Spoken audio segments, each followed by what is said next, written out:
quand des offres d'emploi apparaissent dans les journaux ou dans les médias, apparaissent souvent des profils pointus, ce qui fait reculer un peu les jeunes en se disant mais je n'ai peut-être pas la formation ou du moins la capacité nécessaire pour accomplir ce type de travail.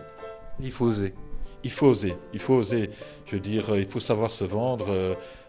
Ça fait partie un peu du b.a.-ba pour la recherche d'emploi.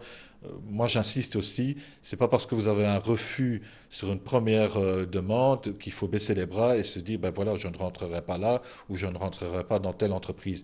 Il faut s'atteler à la tâche, avoir confiance en soi. Donc il y a, je dirais, deux types de fonctions, deux types de métiers. Des métiers qui demandent des qualifications pointues, mais des métiers, donc des fonctions où c'est le savoir-être qui est beaucoup plus mis en évidence parce que la formation peut s'acquérir à l'interne pour occuper correctement une fonction. Et donc en termes de savoir-être, c'est quoi? C'est la mobilité, la flexibilité, le développement de sa curiosité, la capacité d'adaptation qui fait qu'à un moment donné, l'employeur dit bon, ben, il est capable de s'adapter à, donnons-lui la formation interne.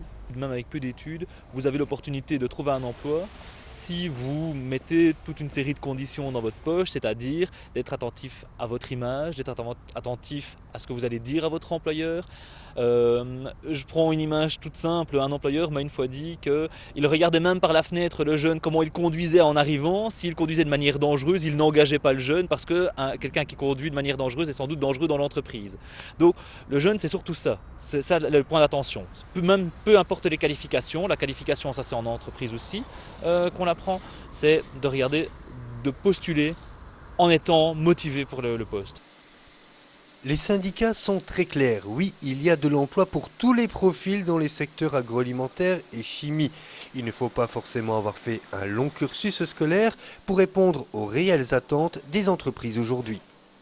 L'école doit être généraliste, l'école doit former des acteurs sur le terrain, doit former des gens qui ont des qualifications mais relativement globales, qui peuvent s'insérer dans n'importe quelle entreprise. Encore tout à l'heure, une entreprise dans laquelle nous avons été négociés nous disait, peu importe la qualification de la personne qui est arrivée, toute la formation se fait en interne. Et ça, ce sont des messages qui sont importants parce que ça montre bien qu'il ne faut pas être technicien, bachelier, universitaire pour occuper des postes dans l'industrie alimentaire.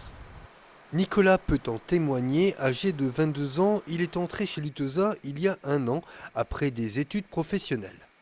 J'ai fait mes études en automation et j'ai fait une 7e en CFA, en alternance en entreprise.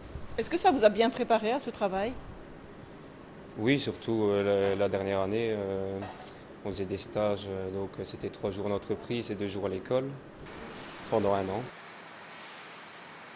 Je suis opérateur d'emballage. C'est-à-dire, que faites-vous? Donc il faut faire des contrôles au niveau qualité, voir si les sachets sont bien soudés, s'occuper des lignes. C'est un travail où il faut beaucoup d'observation? Ah oui, il y a beaucoup de choses à observer. Des cas comme celui-ci, il y en a beaucoup dans l'agro et la chimie en Wallonie-Picarde. Les syndicats se sentent investis d'une mission de promotion de ces métiers encore trop peu connus du grand public, mais surtout des jeunes. Nous demandons aux employeurs de rendre le secteur plus attractif. Et le rendre attractif veut dire pour nous que les conditions de travail doivent être meilleures. Vous savez, c'est un secteur qui n'est pas encore confronté comme d'autres à certains phénomènes, comme le dumping social par exemple. Et donc, nous voulons qu'on puisse attirer les travailleurs, les jeunes qui sortent de l'école, pour pouvoir y venir. Ils doivent trouver des conditions meilleures qui passent notamment par le cadre qui leur est offert, cadre de formation continue, cadre d'évolution aussi.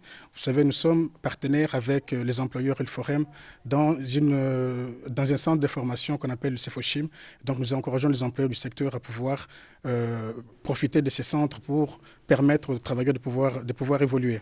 Il y a une certaine valeur ajoutée à travailler, une certaine fierté à travailler dans ce secteur?